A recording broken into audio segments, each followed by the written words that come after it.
The hardest part of homemaking isn't the cleaning or cooking. It's the constant mental tracking, the invisible load, the decision fatigue.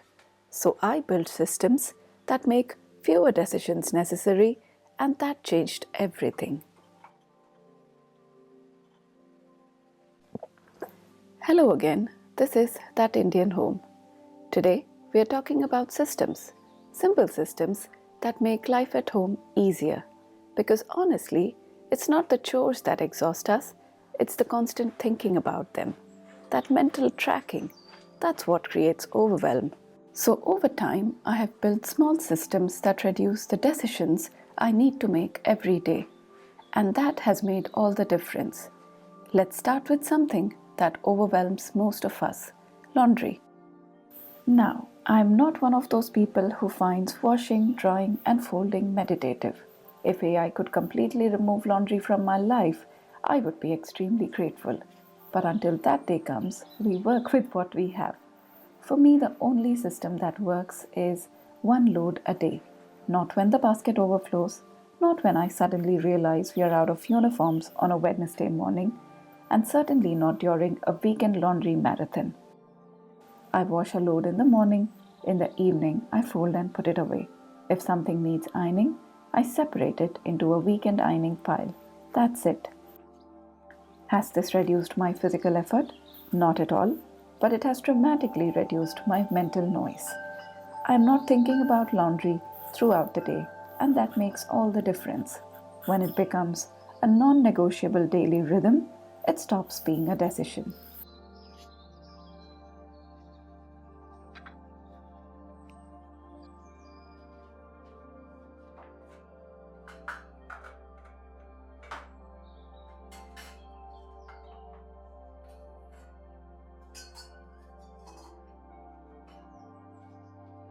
Now coming to my second least favorite task in homemaking, and that is the dishes. Yes, the dishwasher is a blessing, but it only works well when we work smartly with it. My system here is very simple. First thing in the morning, I unload the dishwasher. That way, throughout the day, as dirty vessels accumulate, they go straight in. No stacking on the counter, no balancing in the sink. I also try to keep the sink area clear. If something needs to be hand washed, I do it immediately instead of letting it sit for later. Because here's the truth: when the sink is full, the kitchen feels chaotic. And when the kitchen feels chaotic, my mind feels chaotic. Working in the kitchen becomes so much easier when the sink is empty and welcoming. A clear sink is not just aesthetic, it is psychological relief.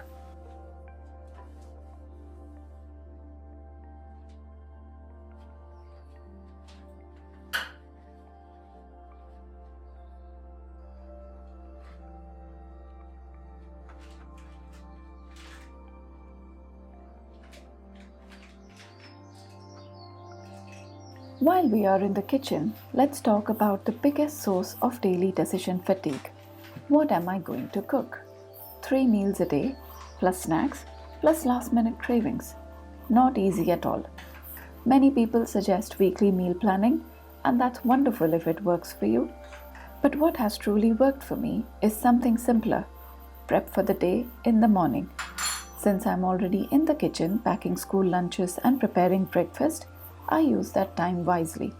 For example, today my children took veggie pasta for lunch. While chopping vegetables for that, I chopped a little extra for my lunch, which was wet chow mein. I also prepared a base onion tomato gravy in the morning, which I later used to quickly make paneer bhurji for dinner.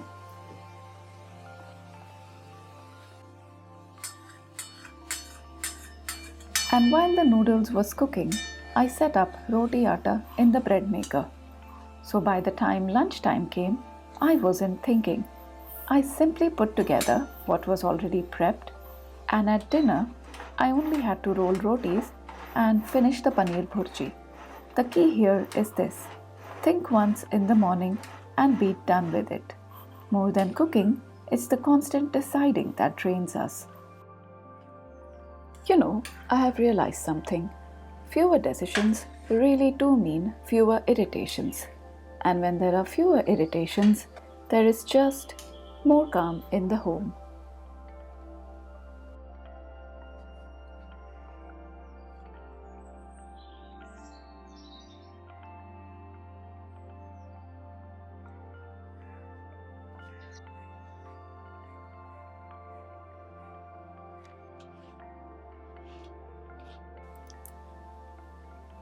This is one of the most grounding systems in my home, a 15-minute reset. It sounds almost too simple, but it works like a charm. 15 minutes in the morning and 15 minutes at night. Not an hour, not a deep clean, just 15 intentional minutes to reset. So in the morning, I usually do a quick walkthrough after everyone has left for school or settled into their day. I open the windows, straighten the cushions, clear the dining table, fold throws, put away anything that was left out the night before. It's not about perfection, it's about restoring order. And at night, before I go to bed, I do another reset. This one is even more important for me. I cannot explain how different the house feels in the morning when I wake up to a reset space instead of yesterday's mess. I focus mostly on high traffic areas, the living room, the dining area, the kitchen counters. These are the spaces where life naturally happens, so I think they need daily attention. I also use baskets very intentionally. If something belongs upstairs but I am downstairs, it goes into the basket. If something belongs in another room, it goes into the basket. They double up as decor too, so why not? The basket becomes a temporary holding space, not a permanent pile. Later, when I move through the house, I empty it. This prevents visual clutter, and visual clutter, at least for me, creates mental clutter. What I love most about this system is that it prevents the build-up. Nothing ever gets so out of hand that I need an entire day to fix the house. It's maintenance, not rescue. And there's something very comforting about knowing that no matter how messy the day felt, I have 2 small windows built in to bring things back to routine. 15 minutes is short enough that I don't resist it, but consistent enough that it truly keeps things in order. And over time, these small resets completely change how the house feels.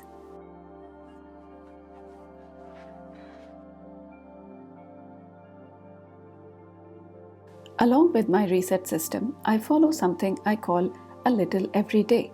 Instead of saving cleaning for the weekend, I assign few small tasks across the week. I keep a simple checklist, nothing complicated or aesthetic here. It's just a basic checklist with a few tasks that I should be focusing on. When tasks are written down, I don't stand there wondering, what should I clean today? I just choose whatever requires the maximum attention from that list. It could be watering the plants, or it could be wiping down bathroom mirrors, it could be changing the sheets. I don't try to do everything that's on the list for the day, but just what needs attention. Some days I skip something if it already feels clean enough. The goal again isn't perfection, it is steady progress. Doing a little every day has saved me from those overwhelming, exhausting weekend cleaning marathons. Now weekends feel lighter, not like recovery days.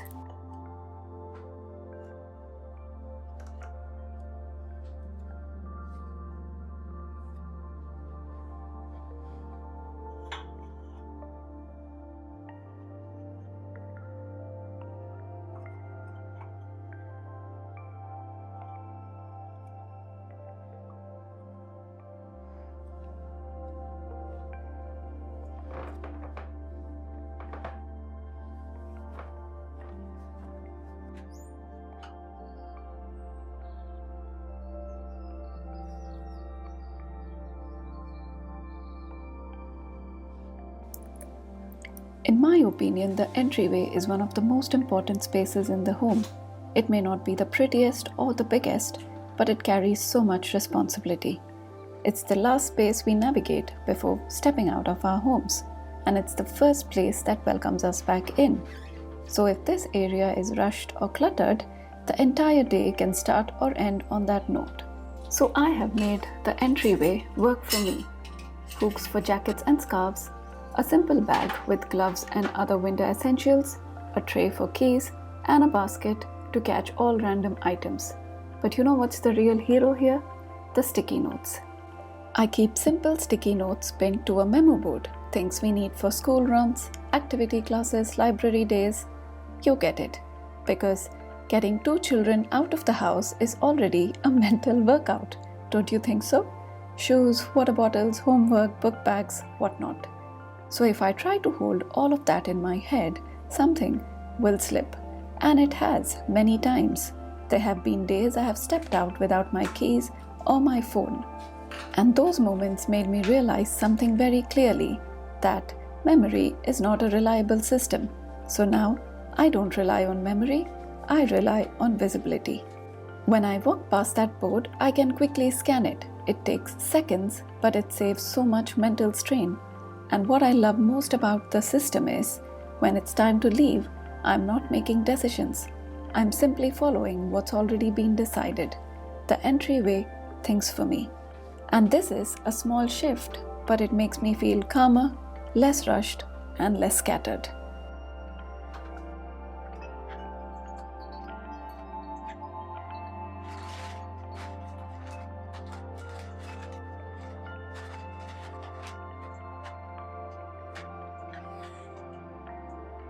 This is one of the simplest systems I follow, and surprisingly one of the most impactful.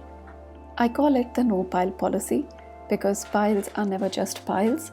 When groceries sit on the counter, when mail lies unopened on the table, when online deliveries stay in their boxes for days, they are not just taking up physical space, they are quietly taking up our mental space.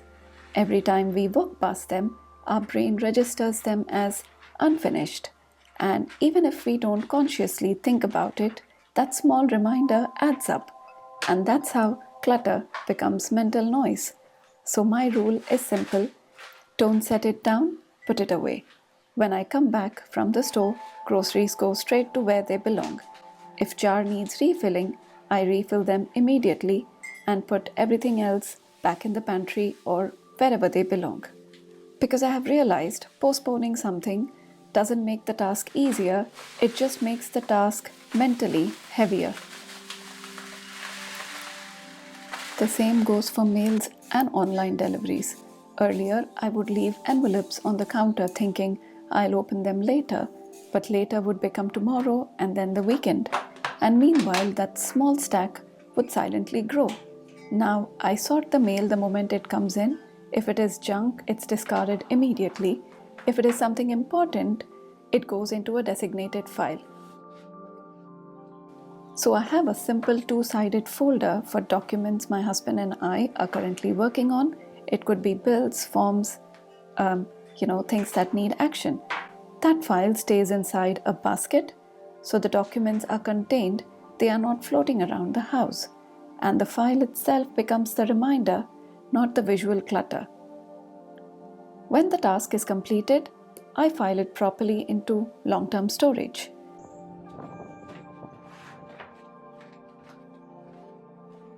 What I have learned is this: piles are postponed decisions, and postponed decisions create fatigue, mental fatigue.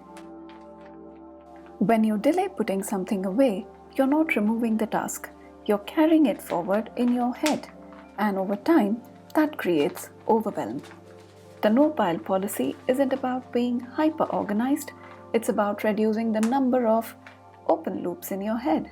When things are dealt with immediately, your brain gets to rest, and that rest is what makes homemaking feel lighter.